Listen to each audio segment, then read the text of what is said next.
Good afternoon, everyone. Are you ready to learn something new today? Pa-thumbs up kung ready. Pa-thumbs up. Show Yes, me your ma'am. thumbs. Okay, very good. All right, before we start our day, let's give God reverence. Leona, can you lead the prayer? Thank you. Let's pray. In the name of the Father, of the Son, of the Holy Spirit. Amen. O God the Father, thank you for the grace of life you have bestowed upon us today. Grant us your wisdom as we discuss our lesson, so we may be able to understand and share it to others. Today, let us not think, speak, and act unkindly to others. Make us the instrument of your peace. Where there is hatred, let us sow love. Where there is injury, pardon. Where there is doubt, faith. Where there is despair, hope. Where there is sadness, joy. This we ask through Christ our Lord. Amen. Amen. Classmates, let's greet. Good afternoon, grade 8 Makajos. Good Good afternoon, afternoon, Miss Pitikwen. All Good right, afternoon, class. good afternoon. Hi, Susie. Okay, before we formally start our lesson, let us have a review of our four minor rules. Who wants to read number one? Raven? Raven, number one. Rule number one, it is about the camera. Please read. Turn on your camera so it will be easier to interact with the teacher and classmates. Alright, so let us open our camera. So kapag nag-raise ng hand, nag-thumbs up, may kita ko kaagad. Okay po ba? Alright, rule number two.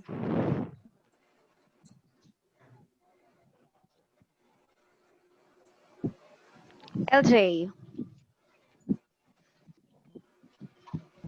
Turn off your microphone if someone is speaking to avoid feedback and distractions. Alright, we need to turn off our microphone when someone is speaking to avoid feedback and distractions. Feedbacks are those annoying noise that we can hear while we are teleconferencing or learning through online. Alright, rule number three.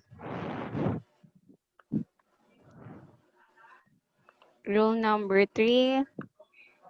Let me hear from Erica de la Cruz.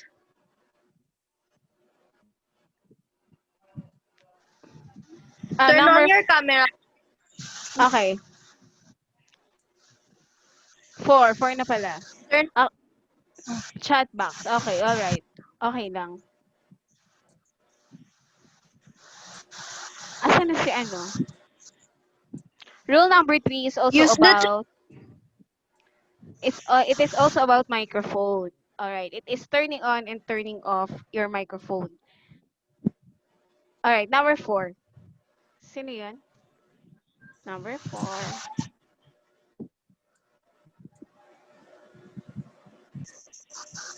Sino yung number use four?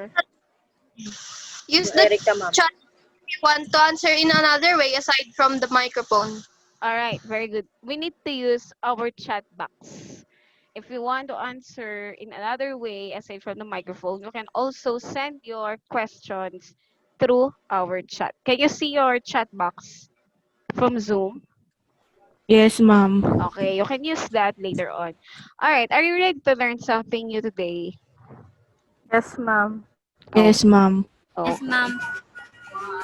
Alright, but first, let us go to attendance. Go to your Google Classroom and then Yes, ma'am. go to your Google Classroom and sign up for your attendance for the day. So, I'm happy to ayun. tell you that I'm happy to tell you that most of my classmates are present today. Wow, we are 20 who are signed in Google Classroom. Very good. All right, let's go back to our lesson. Nabalik ba? Hindi nabalik. All right, hang on.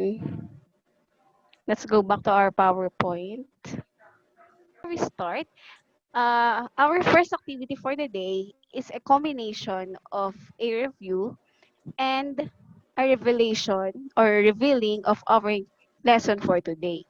It is called Pictograph. The question is, are you ready?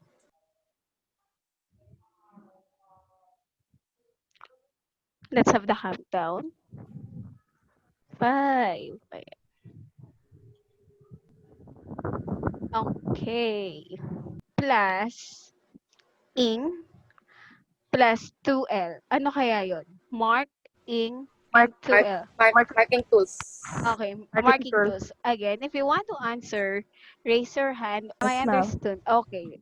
Let's start that rule for the second. What about this? Catriona Gray plus ring plus 2L. L and L. Ano kaya ito? Another. Okay, Me. Erica. Sino yun? Measuring tool. Who is it? Hindi ko nakita. Hiram tin. Measuring tools. Who is it? Erica? Raven. Raven? Erica. Okay, Erica. Let's give chance to Erica. Ano to? Measuring tools. Okay, measuring tools. Maybe they are thinking, why is it measuring tools? Because Catriona Gray was a Miss Universe, a Miss U, plus ring, plus 2L. So, Miss U, ring, and tools. So, eto na. This is our topic for today.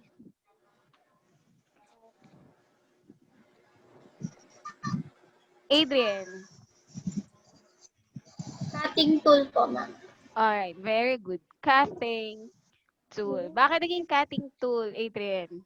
First act is cutting the card or cut. And then this is the thing. And then toolbox minus box. So cut, thing, and toolbox minus box is tool. So it is called cutting tool. Alright, are you ready for our next Yes. session? Okay, loading siya, loading. Yes, ma'am. Ayun. Okay. Alright. So, number one tool, the first tool that you need to learn in cutting tool is this. Are you familiar with this tool? Yes, ma'am. Alright. So, nakikita. Sino nakakita niyan? Taas kamay. Okay. Very good. So, this is what you called. Tama kaya yung spelling niya? Ano Hey, kaya ma'am. to? Ano kaya Um, to? Cheers. Shears. Hindi po, ma'am. Very good. Shears. Shears. Shears. Alright. Shears. When we say shears, these are the tools. Mukha siyang gunting.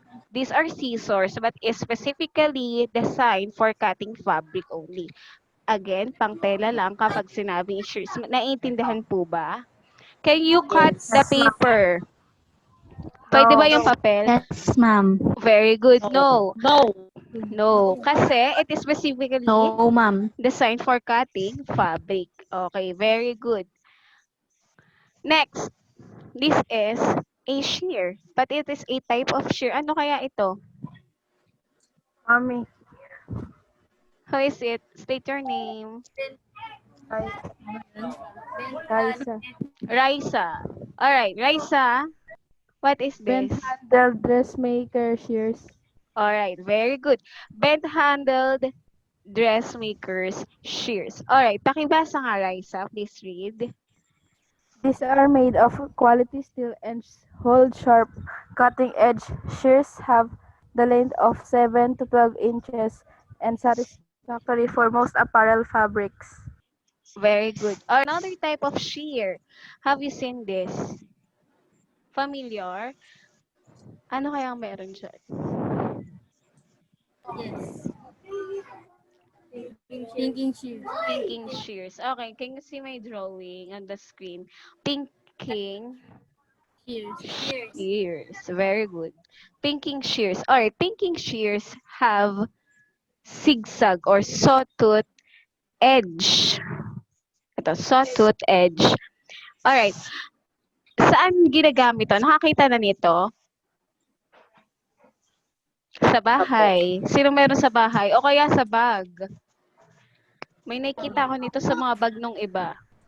LJ. Sa LJ may dala to palagi, iba-ibang design. Dati. O sige, silyonan na lang. 'Di ba? Ginagamit natin 'to sa crafts, but this type of shear na zigzag siya, okay, ganito yung gupit niya. It is used to prevent fabric from raveling. Ano kaya ibig sabihin ng raveling? What do you mean by raveling? Anyone? Matatastas po, ma'am. Ayan, very good, natatastas. Ganito siya, nakikita niyo 'tong picture na 'to, yung gilid 'di ba, yun yung naka-pinking shirt, ginupit siya para hindi matatanggal o matatastas o maghihimulmul yung tela. Naiintindihan po? Pa-thumbs up nga kung naiintindihan. Pa-thumbs up, very good, thank you. Alright, another type of shear is this. Ano kaya 'to? Abigail? Scalloping shears. Very good. The pinking shears, it has a designed edge. Eto, may design yung edge niya. Na, ayun, may design yung edge niya. Ang pinking is zigzag. This is scallops. Ibig sabihin, paalon-alon. Alright, this is used to cut parts of garments with series of uniform scallops. Usually, saan nyo ito nakikita? May nakita ba kayong ganito? Claire, tingin ka sa, Cortina po. Yes. sa cortina. Very good. Si Claire may cortina sa likod. Cortina po, ma'am. Very good, sa cortina. Okay, next. Ano nga ulit yung tatlong types of shears? Ano nga yun? Bent handle dressmaker shears. Alright, bent handle dressmaker shears. Another one. Pinking shears. Pinking shear. Very good. Number 3. Scalloping shears. Scalloping shears. Scalloping shears. shears. Can you use these 3 and papers? Yes or no? No. No. Oh, very good. Alright, di ba may mga crafts tayo? Di ba may mga crafts tayo na ginagawa sa portfolio, gumagamit tayo ng mga gantong gunting. Although it looks like the pinking shear and scalloping shears, those are not intended for fabric. Those are intended for papers and crafts. Alright, another type. This is scissor. Hindi ko na siya na-jumble. Scissor. What did you notice? Pakibasa na lang muna. Anyone who wants to read? Abigail. Nakita ko yung kamay ni Abigail. Tumaas. Are used for cutting, hanging,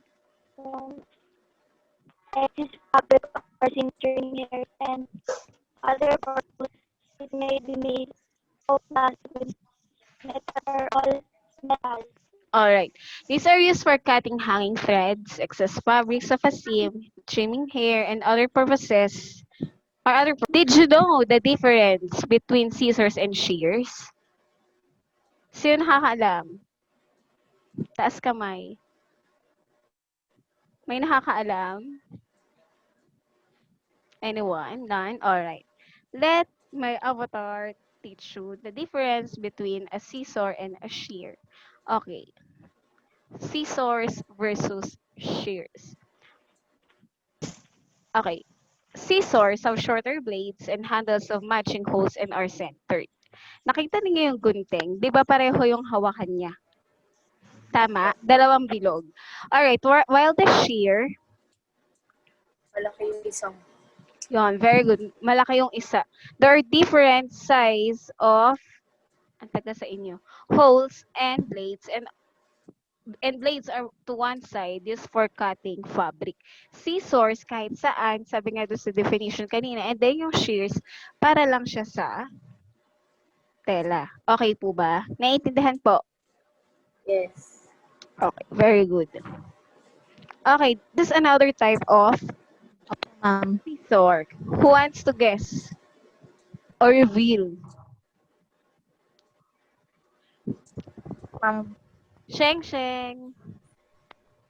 Embroidery scissors. Very good. Embroidery scissors. All right. Sana. Embroidery scissors. All right. It is used in cutting fine, delicate cloth and thread in embroidery work. LJ. Buttonhole scissors. Very good. Buttonhole scissors. LJ, please read the definition of buttonhole scissor. These are used for cutting buttonholes. The blades have square shape at the joint of scissors to control cutting the cloth of the buttonhole area. Very good. All right. The use of this scissor, actually ako, ito yung ginagamit sa, yan, sa blouse ninyo, iba pala yung buttonhole ko. Di ba meron yung lusutan ng botones? Yan yung ginagamit. Naiintindihan po ba? Yes. Hello. Next.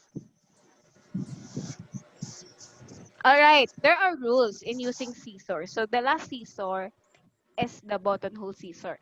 Can you read the rules in using scissors? Anyone? Raven, please read 1. Cut, rules number 1 to 4. Thank you. Okay, cut start. only fabric, never pins. Very 2. good. Do not drop. Number 3. Get sharpened well done. Dull. 4. Do not play All with right. scissors.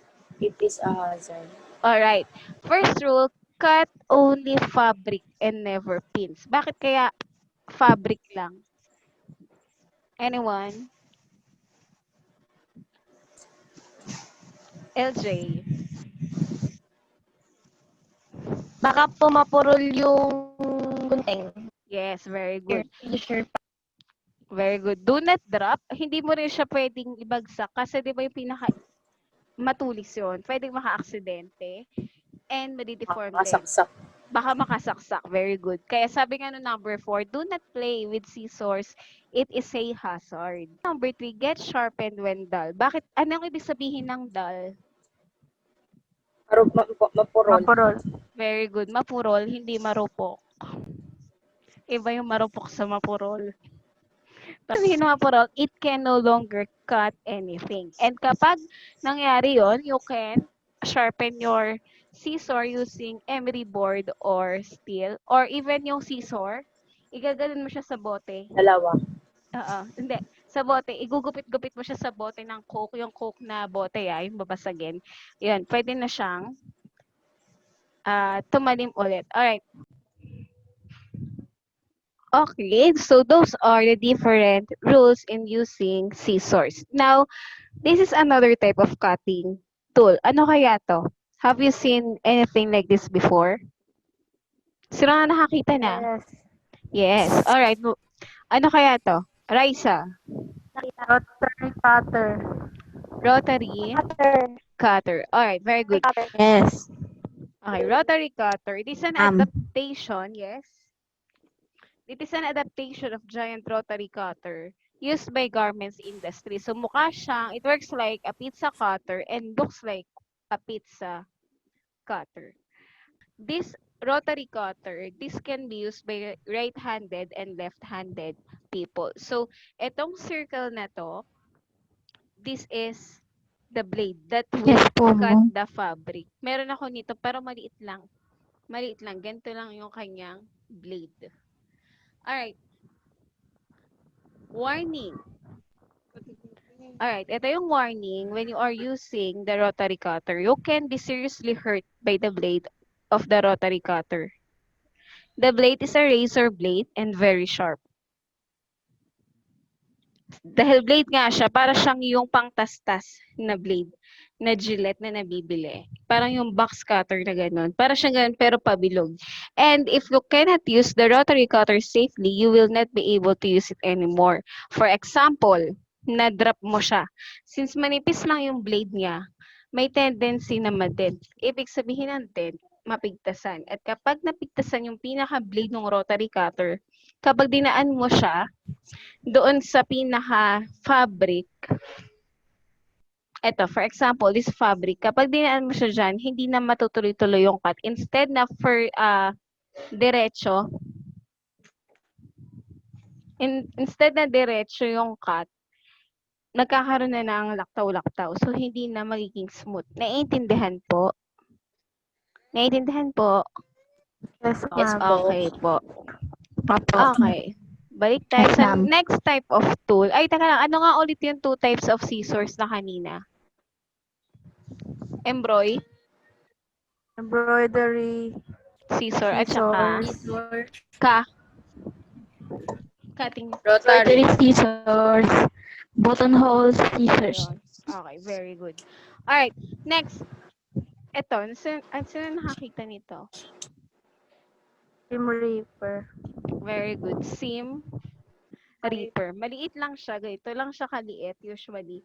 And this pointed part, ito yung sinusuot dun sa sinulid. And then kapag tinulak pa siya, dito sa may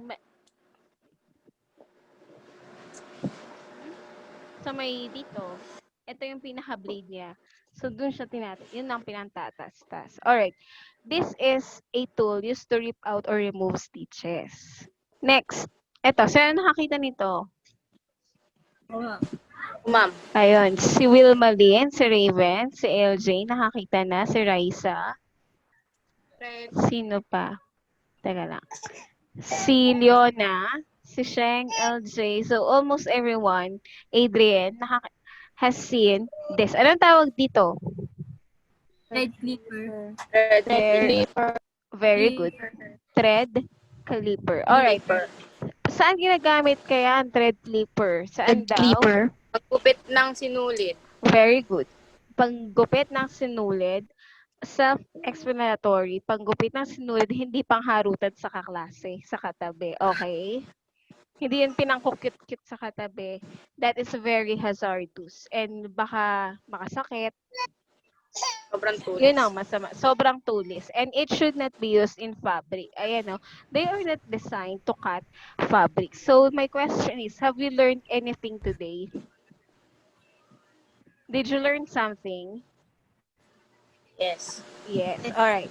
Do you want to have an activity? Yes. Yes. Okay. So, go to the Jumpboard. Wait lang. E-exit tayo dito. Let us go to the Jumpboard. Isinend ko na sa inyo yung no? Yung link. Yung link ng Jumpboard. Alright, go to the Jumpboard and then wait. I will assign your board. Leona, 1. LJ, 2. Claire, 3. Abigail, 4. Erica, 5. Raven, 6. Adrian, 7. Sheng, 8. Melrose, 9. Wilmalyn, 10. Raisa, 11. Go to the...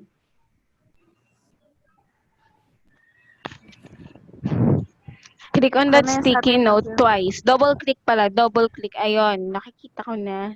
Dumadami na kayo. 5, 6, 7, 8, 9, 10. 10 na. And then go. You can navigate this. Dito sa taas. Wala na ako, ma'am. Okay. Leona, done. Very good. Let's check. Checkan ko na kay Leona. Very good, Leona. Nobby, sumagot ka na. Wait lang, nawawala. Ay, parang patapos na ako. Wait lang. Very Wait good. lang. Nawawala. Ikaw na sa isa. Okay, wait lang. Nawawala eh. Ikaw na kung ano eh. Okay, Claire. Okay na. Okay. Ito yung gawa ni Claire. Raisa, punta tayo sa tampis. Wait lang. Sure ba? Pindot-pindot. Punta tayo. Okay, checkan ko na to. Pizza cutter. Ang grabe Check. naman ng... Grabe naman yung sa ano natin, Wilwalin. Ano ba yan? Drawing ka ba? Okay, this one, get rid of my error. So, the correct answer is Seam Reaper. Si Claire is 2/3. It's alright, Claire. Sino pa?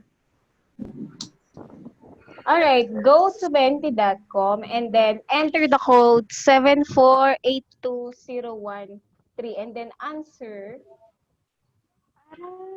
the question 3. So some have sent their responses already. Thank you for that. Ayun.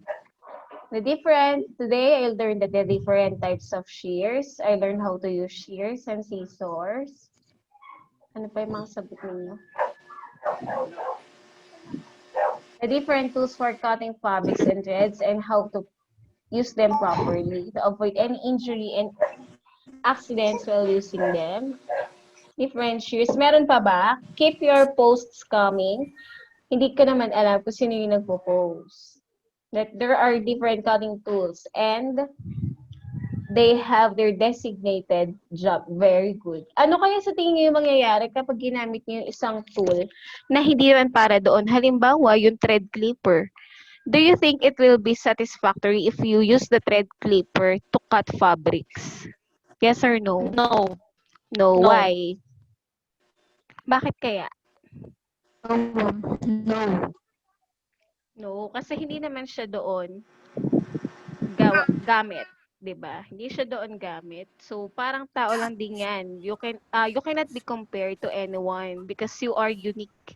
You have your unique purpose. Parang yung mga gamit nila. Understood? All right. Are you ready to have your quiz? Go back to your Google Classroom. All right. Thank you for your responses here. Now let us go back to your Google Classroom and have the quiz. Ma'am Link, wait lang.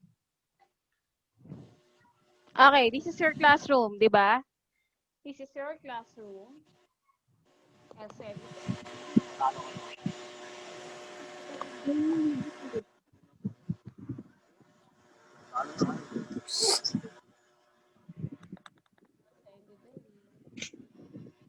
And then, scroll down. Gusto na yung link. Okay, scroll down. Nakita. And then, answer. Ito, quiz number 1. Click on this.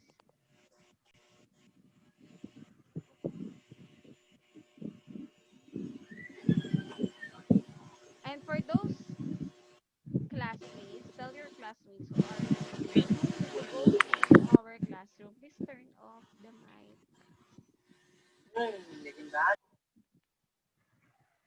Alright, tell them to go to your classroom, Google Classroom, and then answer the quiz even they are not here. And go to classwork. Nakikita pa po. Go to classwork and then you can watch the videos on dressmaking here. Even my presentation.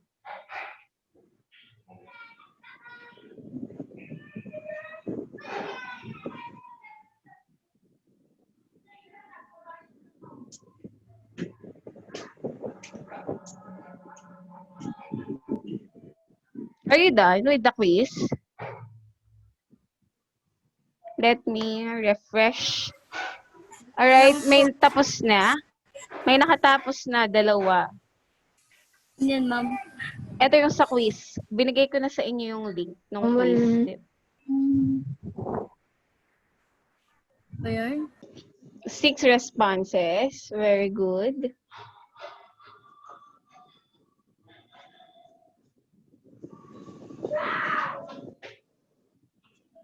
Very good. Nakikita nyo na yung mga score ninyo.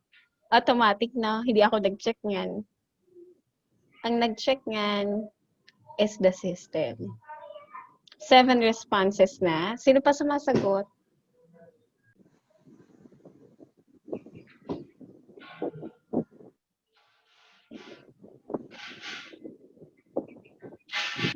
Ayun, very good. 11 responses. All right.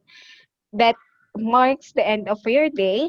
But before we go, before I dismiss you, click on go back to your classroom. Yung kaninang pinost ko sa chat, go back to that and then go to classwork. Or I'll send you the link now sa chat. Ayan, na yung link. Raven. Okay, for your assignment tomorrow, I need you to draw. Okay, draw. Ito yun. Punta kayo sa stream. Nandito kayo sa classwork. Sabay-sabay tayo. Tama? Alright, go to output and then open this. Output number 1. This is the format. Okay, open ko. This is the format of your assignment.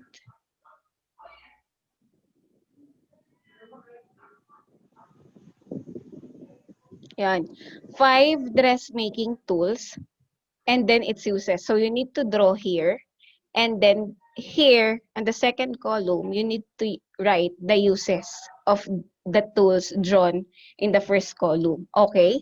But in order to do that, i-drawing siya sa bond paper and then you have to take a photo of it.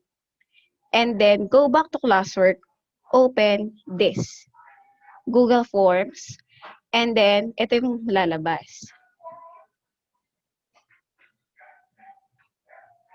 Okay. You need to put your email address and then add file. You need to upload. Di ba, may picture nyo kunyari yung drawing nyo. Tapos i-upload nyo siya dito. And then, submit. And then, do not forget to click this. Send me a copy of my response. Para alam niyo din kung nakasubmit na kayo. Di ba, LJ? Thank you, LJ. Okay. And then, tell your classmates who are not with us today to visit the classworks. And if you want to review my presentation, andito siya sa classwork pa din sa modules and presentation. Andito yung module ninyo for the whole week. Ayaw ma-open. Ayun. Ito yung module nyo for the whole week. And then tell your classmates to answer the quiz.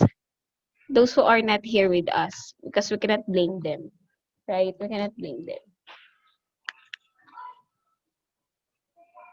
Alright, that's it for today. Goodbye, section Makadios. Goodbye, Makajos. Goodbye po, ma'am. Thank you po. Thank you po. Bye, ma'am.